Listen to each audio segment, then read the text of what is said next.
Вештачката интелигенција, сакали или не, учениците многу повеќе ја владеат од нас. Меѓутоа, тоа што тие го прават е само за да дојдат до информација која што ќе ја препишат без при тоа да размислат зашто всушност станува збор, она што викаме дека треба да се провери. Често пати, вини дава и неточни податоци. Вештачката интелигенција не можеме да исклучиме од образованието, но треба етички да ја применуваме, за да може да се користи на етички начин и да знаеме што правиме.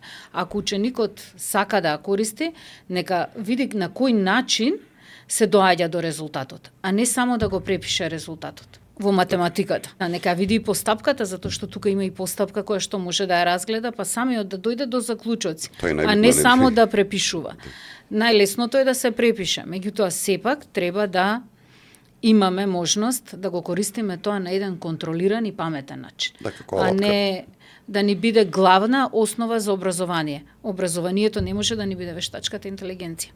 Вештачката интелигенција не може да го замени наставникот.